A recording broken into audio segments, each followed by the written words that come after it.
ये आकाशवाणी है। चर्चा का विषय है, कार्यक्रम में प्रस्तुत है बाल विवाह मुक्त भारत अभियान पर चर्चा। इसमें भाग ले रहे हैं महिला और बाल विकास मंत्रालय में संयुक्त सचिव डॉक्टर प्रीतम बी यशवंत। कार्यक्रम का संचालन कर रहे हैं आकाशवाणी संवाददाता कमल कुमार प्रजापति।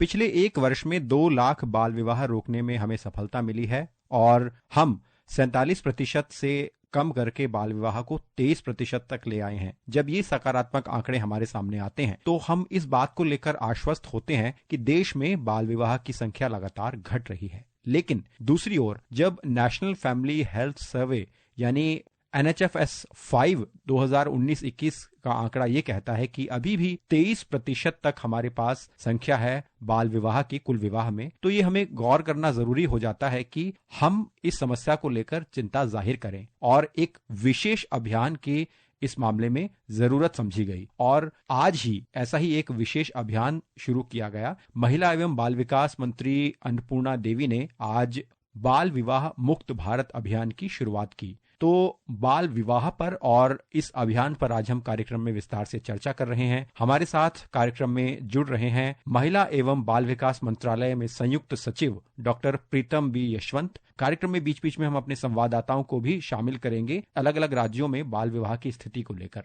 श्रोताओं, आइए सुनते हैं केंद्रीय महिला एवं बाल विकास मंत्री अन्नपूर्णा देवी को। उन्होंने आज इस अभियान की शुरुआत करते हुए आकाशवाणी से बात करते हुए क्या कहा। आज बाल विवाह मुक्त भारत अभियान की शुरुआत की गई है और ये महज एक अभियान नहीं, ये कोई 16 दिनों का 15 दिनों का अभियान नहीं, बल्कि ये निरंतर, जैसे हमने सभी से ये आह्वान भी किया है कि हम सब मिलकर ये निरंतर तब तक इसको जारी रखेंगे जब तक बाल विवाह मुक्त भारत न हो जाए। और जो आंकड़े भी बता रहे हैं कि अब पिछले एक साल का जो हमने बताया कि लगभग 2 लाख शादियों को रोका है, तो इस तरह से ये एक बड़ी पहल, बड़ा बदलाव हो रहा है। और माननीय प्रधानमंत्री जी के नेतृत्व में जो हमारी सरकार के द्वारा विभिन्न डिपार्टमेंट के द्वारा कार्यक्रम भी चलाए जा रहे हैं, तो इसके माध्यम से भी बहुत बदलाव हो रहे हैं। डॉक्टर प्रीतम बी यशवंत, चर्चा की शुरुआत अगर इसी एक मूल प्रश्न से करें कि देश में बाल विवाह की जो चिंता है, समस्या है, उसको पूरी तरह से खत्म करने के लिए जो बाल विवाह मुक्त अभियान सरकार ने राष्ट्रीय स्तर का शुरू किया है, इसको लेकर आपकी पहली टिप्पणी क्या कहेंगे? आपकी किस तरह से देश में बाल विवाह को समाप्त करने की दिशा में ये अहम अभियान है? अभी आपने अपने शुरुआती कमेंट्स में कहा कि जब से बाल विवाह प्रतिरोध अधिनियम 2009 जब से लागू हुआ है, इससे लेकर आज तक भी ऑलरेडी एक बहुत अच्छी फिगर देखने को मिलता है। सामाजिक परिवर्तन ही कह सकते हैं इसको, कि लगभग आधे हो गए हैं जो इसका प्रेवलेंस है। But at the same time आधा भी होते हुए भी 23% अगर महिलाएं जो 24 साल से अधिक उम्र के हों, NFHS 5 सर्वे में अगर वे ये कहते हैं कि उनकी शादी जो है 18 साल से कम की उम्र में हो गई है, तो एक चिंता का विषय जरूर है। हर एक बाल विवाह एक लड़की का जो भविष्य को अंधकार में डालने की पूरी संभावना रखता है। पढ़ाई लिखाई और आगे के एजुकेशनल प्रोस्पेक्ट्स सब क्वेश्चन में आ जाता है। On the other hand biologically भी देखें तो उनकी स्वास्थ्य, उनकी हेल्थ एक ग्रेव डेंजर में आ जाता है, because it is not age to get pregnant. 18+ age में भी, इनफैक्ट उससे भी डिले होना चाहिए प्रेगनेंसी, लेकिन छोटे उम्र में होने से यू कैन अंडरस्टैंड कितना घातक हो सकता है बच्चे के लिए भी, छोटी सी जो बच्ची जो माँ बन जाती है। इन सब दृष्टिकोण से इसको रीपुश करने की बहुत जरूरत थी। It's always important. और हाल ही में माननीय सर्वोच्च न्यायालय ने 18 अक्टूबर को एक जजमेंट, लैंडमार्क जजमेंट भी पास किया, जिसमें बाल विवाह के संबंध में ही था और उसमें विस्तृत डिटेल में उन्होंने डायरेक्शंस भी दिए हैं सभी स्टेक होल्डर्स। उसमें भी काफी कुछ डायरेक्शंस महिला बाल विकास मंत्रालय को भी तो एग्जीक्यूट करना है। तो इन सभी सिचुएशंस को अगर टोटली देख सकते हैं तो वो बन जाते हैं इस अभियान के एक तरह से sort of energy behind the अभियान। एक और प्रश्न ये आता है कि अगर देश में हमारे सामने आंकड़े अभी भी हैं, जैसा कि आपने भी जिक्र किया कि बाल विवाह को लेकर 23% तक अभी विवाह हो रहे हैं, तो ऐसे में जब हम आगे आने वाले समय में ये बाल मुक्त अभियान देश भर में लागू करेंगे तो किन किन सेक्टर से, किन किन स्टेक होल्डर्स को शामिल करते हुए इस मामले में सहायता ली जाएगी कि देश भर से आगे आने वाले समय में पूरी तरह से ये जो विसंगति है खत्म हो सके?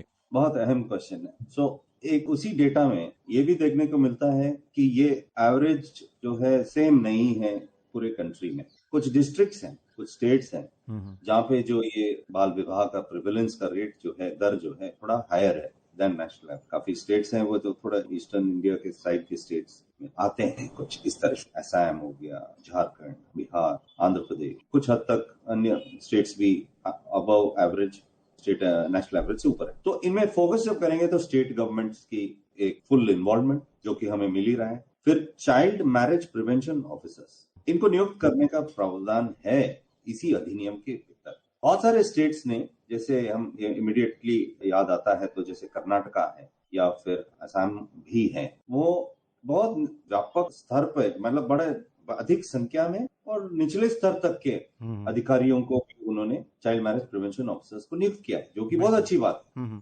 आप समझ सकते हैं कि केवल ब्लॉक में, एक ब्लॉक में अगर एक अधिकारी को चाइल्ड मैरिज प्रिवेंशन ऑफिसर नियुक्त करेंगे तो वो पूरे ब्लॉक की तो 100, 150, 200 गांव को कैसे वो सॉर्ट ऑफ मॉनिटर कर सकते हैं। तो अगर पंचायत के सेक्रेटरी को, पंचायत के सरपंचों को या वहां के स्कूल के हेडमास्टरों को, इस तरह के अधिकारियों को, ग्राम स्तरीय अधिकारियों को अगर राज्य सरकारें चाइल्ड मैरिज प्रिवेंशन ऑफिसर नियुक्त करेंगे तो फिर वो मौजूदा अफसर है, ग्राम स्तर पर होते हैं, तो वहां के क्या हो रहा है, कौन से निर्णय हो रहे हैं, वो अवगत रहते हैं। और उससे बहुत बड़ा फायदा होता है, क्योंकि मूल बात मैं जो सभी श्रोताओं को बताना चाहता हूँ वो ये है कि ये अधिनियम जो है एक प्रिवेंशन पे फोकस है, सामाजिक परिवर्तन पे फोकस है। मेन फोकस इसका पिनल एक्शन का नहीं है, क्योंकि जब शादी हो ही चुका होता है तो काफी हद तक नुकसान हो चुका है उस बच्चे। जी जी। तो we need to prevent it. तो ये है, तो ये स्टेक होल्डर्स है, साथ में ऑब्वियसली पुलिस विभाग, ग्रामीण विकास मंत्रालय के लोग, समाज सेवी संस्थान, civil society organisations, all of us have to come together. जी बिल्कुल। Religious organisations, I am sorry, I forgot, मेन ये जो रिलीजियस ऑर्गेनाइजेशंस हैं, बिकॉज उनके फेथ लीडर्स जिसको कहते हैं, वो सामने आएंगे और वो कहेंगे कि बिल्कुल हमारे समाज में, हमारे इस पर्टिकुलर रिलीजन में बाल विवाह के लिए कोई स्थान नहीं है। जब वो कहेंगे तो ये समस्या मेरे ख्याल में ओवरनाइट भी खत्म हो सकती है। आपने असम का जिक्र किया, तो असम में हमारे पास जो आंकड़ा है, बाल विवाह 2021-22 में 3,225 से घटकर 2023-24 में 627 रह गए हैं, यानी 81% तक की कमी आई है। तो ये सकारात्मक आंकड़ा किस तरह से असम में एक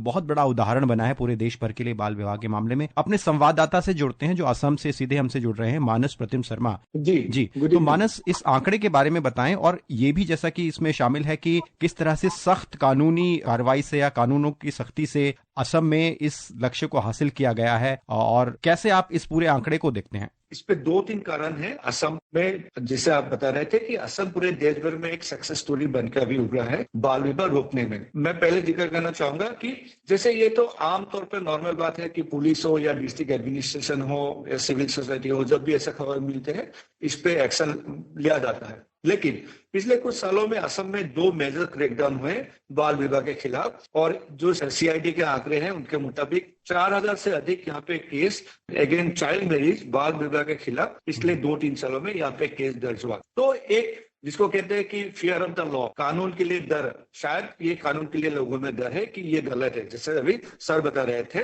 क्या क्या प्रोसीड्यूर है, कैसे हम लोग को बाल विवाह रोकने के लिए 18 साल के नीचे बिल्कुल ही नहीं जाना है। तो ये एक बात है।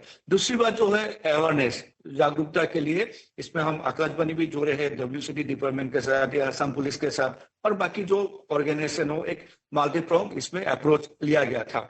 अवेयरनेस, लोगों को जागरूक करना कि क्या गलत है क्या सही है।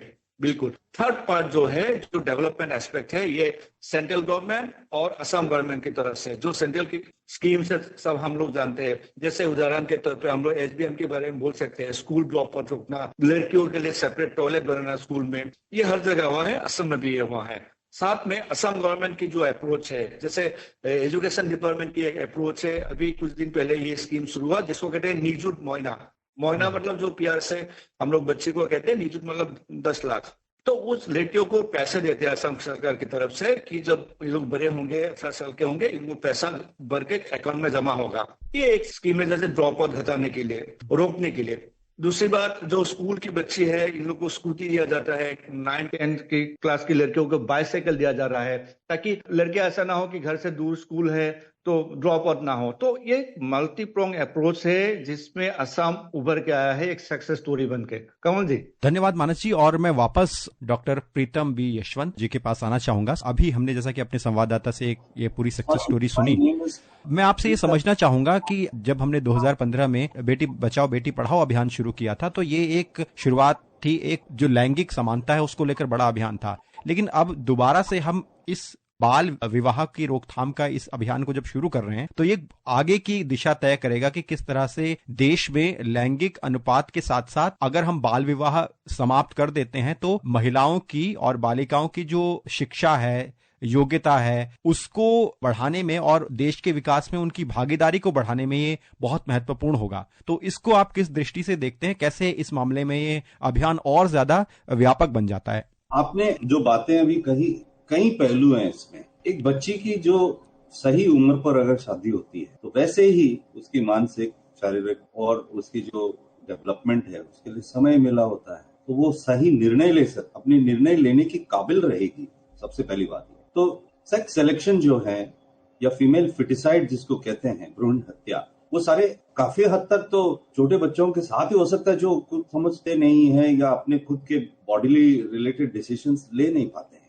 तो एक तो सीधा से सीधा बेनिफिट ऑफ लेट मैरिजेस यही आएगा कि जो बच्चे, जो महिला जो शादी की सही उम्र पे करेगी तो फिर सभी निर्णयों पर उसका नियंत्रण रहेगा, सबसे पहले। दूसरा ये है कि लेट मैरिज के लिए ऑब्वियसली दूसरे बेनिफिट्स ये भी हैं कि जो बहुत सारे अवसर जो सोसाइटी में हैं, अर्थव्यवस्था में जिस तरह से तेजी से हम आगे बढ़ रहे हैं उसमें बहुत सारे जो अवसर हैं वो महिलाओं के लिए खूब अवसर हैं, बस वो आगे बढ़ के लेने की अवसर उनको मिलना चाहिए। तो लेट मैरिजेस से ये भी होगा, बच्चियां पढ़ेंगे, आगे बढ़ेंगे, कॉलेज डिग्रीज लेंगे, इंजीनियर, डॉक्टर बनेंगे, तो फिर ऑब्वियसली आगे की they will seize the opportunity. After that फिर you can imagine the multiplier effect. Female आज की डेट में अगर हमारे जो जीडीपी दर है हिंदुस्तान की, जिससे नापा जाता है कि हम 5 ट्रिलियन की डॉलर की इकोनॉमी कितनी जल्दी बनेंगे, तो उसके लिए जरूरी है, मैं आपको बताना चाहूंगा, फीमेल लेबर फोर्स पार्टिसिपेशन, यानी कि महिलाओं की जो आर्थिक व्यवस्था में जो भागीदारी है। आप सोच सकते हैं कितने बिलियन डॉलर्स की हमारी इकोनॉमी और जीडीपी में फर्क पड़ेगा इस एक चीज से। तो बाल विवाह को रोकना और हर लड़की को, हर बालिका को सही एज पे आने पर शादी के बारे में सोचने का जो ये जो सामाजिक परिवर्तन का मुहिम है, इसके इतने सारे बेनिफिट जो मैं बता। जी, अब हम जुड़ते हैं हिमाचल प्रदेश के सीएमपीओ शिव सिंह वर्मा से।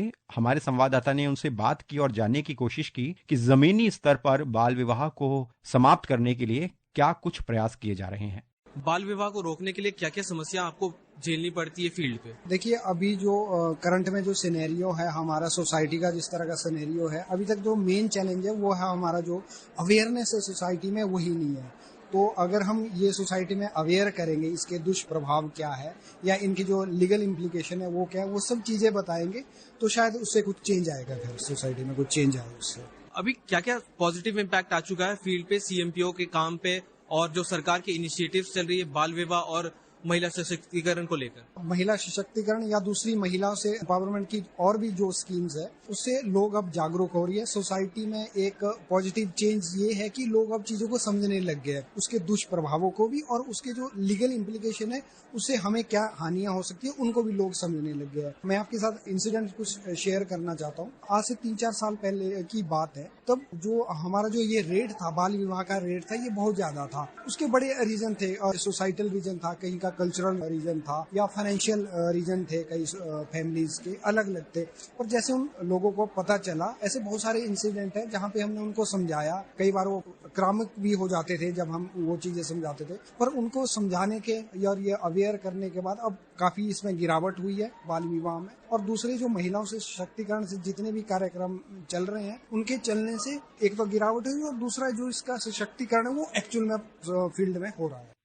बाल विवाह मुक्त भारत अभियान 7 विशेष राज्यों पर फोकस कर रहा है। पश्चिम बंगाल, बिहार, झारखंड, राजस्थान, त्रिपुरा, असम और आंध्र प्रदेश, और इसमें बहुत से जिले इसमें शामिल हैं। तो हम आपसे समझना चाहेंगे कि इन विशेष राज्यों को शामिल करने के पीछे क्या कारण ये था कि यहाँ पर उच्च दर थी बाल विवाह की, और अगर इन राज्यों पर फोकस किया जाता है तो किस तरह से आगे आने वाले समय में इन राज्यों में संचालित किया जाएगा? आपने बिल्कुल सही कहा। ये simple national family health survey चरण 5 का डेटा के आधारित है, उसी से ये निकलता है जी बाल विवाह के अंदर। तो ऑब्वियसली कुछ ऐसे जिले हैं जहाँ पे एक सामाजिक समस्या है ये चीज, और निश्चित तौर पर स्वाभाविक है कि हमें फोकस भी वहीं करनी है। और वहाँ के सरकार, वहाँ के डिस्ट्रिक्ट एडमिनिस्ट्रेशन, सब लोग सतर्क है, सब लोग चाहते हैं, इसमें कोई दो राय नहीं है, और कम्युनिटीज भी चाहते हैं, सारे स्टेक होल्डर्स, इसमें कोई विवाद है ही नहीं। ये बस कोई ये समाज में ये प्रश्न है बचा ही नहीं है कि नहीं हमें छोटे उम्र में बच्चियों को शादी करना चाहिए। बस ये है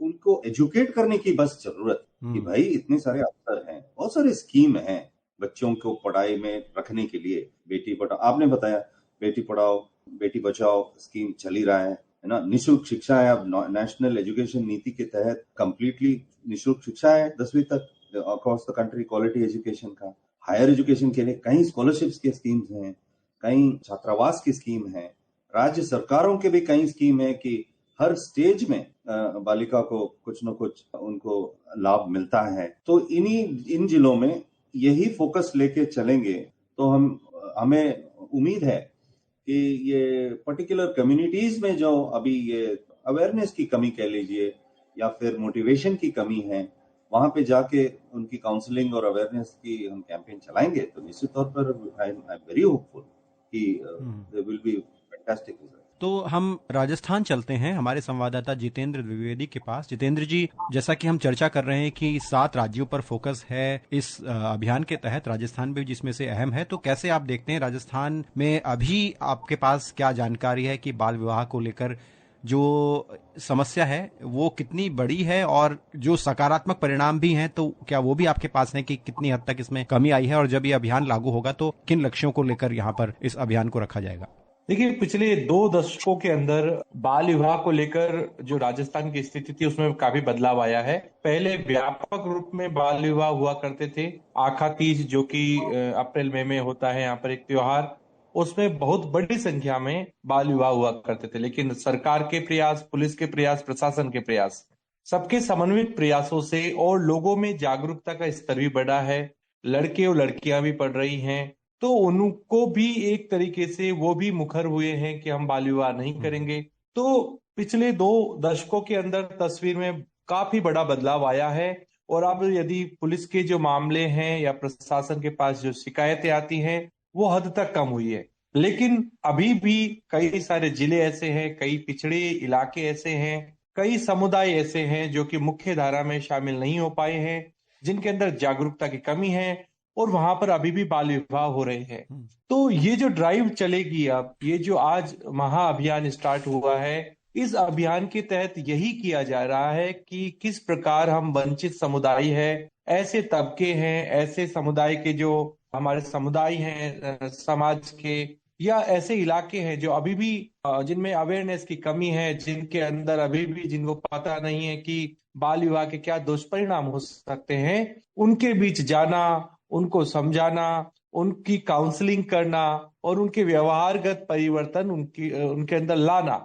ये मुख्य प्रयोजन है इस पूरे अभियान का। और राजस्थान में भी इसके लिए व्यापक रणनीति बनाई गई है, और इसमें सभी विभागों को, कुछ अन्य विभाग भी हैं, जैसे पुलिस तो है ही, महिला अधिकारिता विभाग है, बाल विकास विभाग है, सामाजिक न्याय और अधिकारिता विभाग है, इनको भी किस प्रकार हम अपने साथ संयोजित करें, इस प्रकार की रणनीति बनाई गई है। आज भी लगभग सभी पंचायतों पर जो महिला और आंगनबाड़ी कार्यकर्ता हैं जो कि समाज के बीच रहती हैं, और वो जाके अपने जहां पर पिछड़े समुदाय है वहां पर जाके उस मैसेज को कन्वे करती हैं। डॉक्टर प्रीतम, हम आपसे समझना चाहेंगे, जैसे हमारे संवाददाता आखा तीज का जिक्र कर रहे थे, यानी अक्षय तृतीया, इस पर्व के अवसर पर ज्यादा बाल विवाह को होते हुए देखा गया है बीते दशकों में। तो इसको लेकर 15 दिन का एक इस अवसर पर विशेष सिंबॉलिक पखवाड़ा भी मनाया जाएगा, और साथ में एक और इसमें उद्देश्य में देख रहा था कि ग्रामीण स्तर पर, पंचायत के स्तर पर विवाह का पंजीकरण भी कराने पर जोर दिया जाएगा। तो ऐसे प्रयास कैसे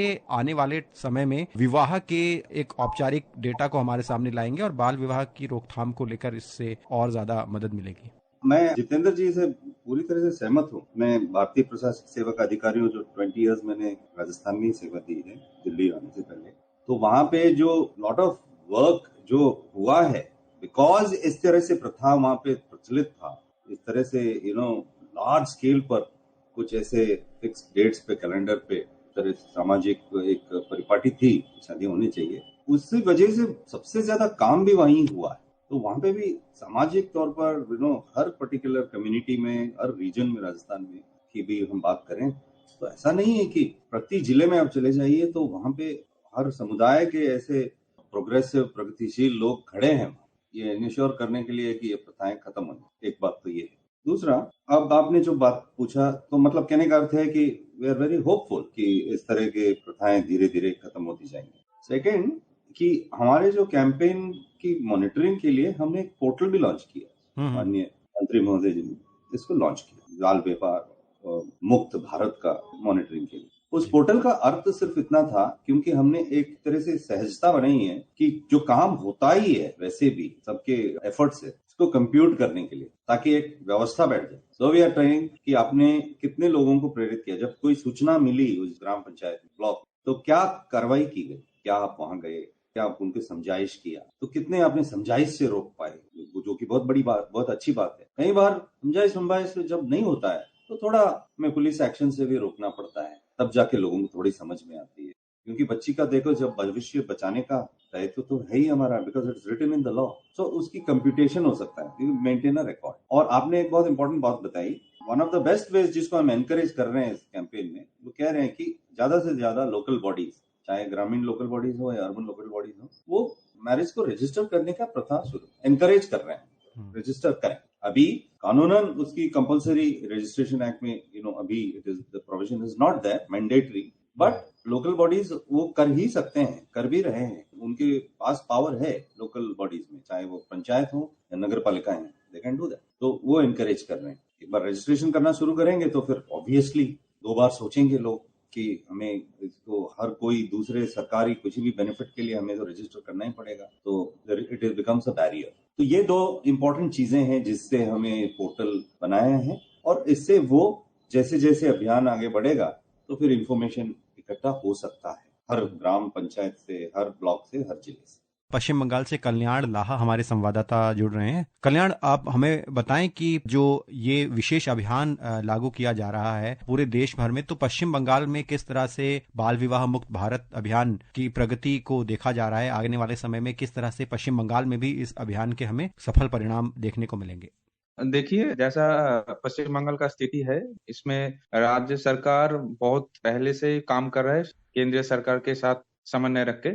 और एक जो रिसेंट डेवलपमेंट है, जो ब्लॉक में जो चाइल्ड डेवलपमेंट प्रोजेक्ट ऑफिसर्स है WCD डिपार्टमेंट का, तो उनको अभी इसी महीने चाइल्ड मैरिज प्रोहिबिशन ऑफिसर किया जा चुका है। वो देखेगा ब्लॉक लेवल में। और जो पश्चिम बंगाल में और जो स्कीम जो चाइल्ड मैरिज रोकने के लिए अभी चल रहा है, कन्याश्री, रूपश्री जैसे का, कन्याश्री स्कीम के अंदर है जो स्कूल ड्रॉप आउट रोकने के लिए क्लास 8 से 12 तक स्टेट गवर्नमेंट पैसा देता है डायरेक्ट बेनिफिट ट्रांसफर के अंडर, जो एक स्टूडेंट को जाता है। और इसके बाद अब जो 18 इयर्स हो जाने के बाद स्टूडेंट्स को, गर्ल्स स्टूडेंट्स को एक कालीन पैसा भी मिलता है। और एक बात है जो अभी स्टेट में ब्लॉक लेवल जो वीडियोस है वो भी काम कर रहे हैं। और कोई भी अगर वो खबर अगर मिलता है कि कोई जगह में चाइल्ड मैरिज का अभी चल रहा है, बच्ची को शादी देने के लिए कोशिश कर रहा है, तो पुलिस तुरंत पहुंच जाता है और लीगली जो स्टेप्स होता है वो लिया जाता है।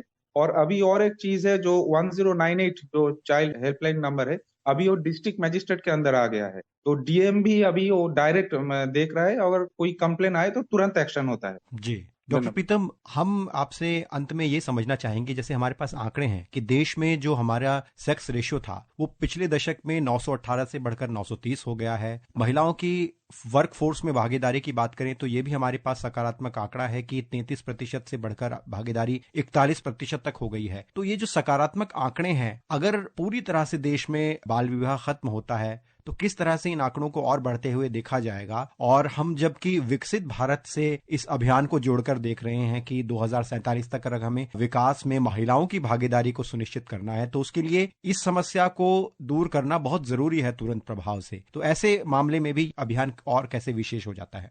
आपने अच्छी तरह से सम अप करने की कोशिश किया है अंत में, और हमारे साथियों ने जो वेस्ट बंगाल से, राजस्थान से ने भी फीडबैक दिया। अब ये देख सकते हैं कि कितने ऐसे सपोर्टिव ढांचा राज्य सरकार हो या केंद्र सरकार हो बनाने की कोशिश तो की। अभी हमारे मित्र जो वेस्ट बंगाल से बोल रहे थे, तो चाइल्ड लाइन 24 घंटे अवेलेबल है। आज के हमारे जो फंक्शन हुआ जिसमें हमने इस अभियान को लॉन्च किया हमारे मंत्री महोदया के उपस्थिति में, वहां पे भी जो बच्चियां जुड़े हैं, तो बहुत सारे बच्चे जो हैं चाइल्ड लाइन के मदद से अपने शादियों को रुकवाने के सफल रहे। जब उनके माता पिता या उनके नजदीकी रिश्तेदारों का मदद नहीं मिल सका, चाइल्ड लाइन की मदद से वो अपने शादी को रुकवा सके। चाइल्ड वेलफेयर कमेटी के मदद से हो पाए, चाइल्ड मैरिज प्रिवेंशन ऑफिसर्स के मदद से, नजदीकी पुलिस ऑफिसर्स के, डिस्ट्रिक्ट लेवल ऑफिसर्स, और ये सारी व्यवस्था है। आज की डेट में 112 एक व्यवस्था है, single call emergency call number, जो मिनिस्ट्री ऑफ होम अफेयर्स द्वारा चलाया जाता है। आपके एक इमीडिएट सपोर्ट 15-20 मिनट्स के भीतर एवरेज टाइम, रिस्पॉन्स टाइम है कि आपको सेफ्टी के लिए एक सेफ्टी सिस्टम बनाया गया है। एक तो ये मैं सेफ्टी की मैं बात कर रहा हूँ, बहुत सारे ढांचे। फिर when it comes to economic development या फिर ऑप्शंस कि हमें क्या करना चाहिए लाइफ में, तो फिर बहुत सारे स्कीम है राज्य सरकार के भी और केंद्र सरकार। Sukanya Samriddhi Yojana, Vigyan Jyoti, national scholarship portal, Kasturba Gandhi Balika Vidyalaya, स्वच्छ विद्यालय मिशन, किशोर स्वास्थ्य कार्यक्रम, तो एंडलेस स्किल इंडिया मिशन।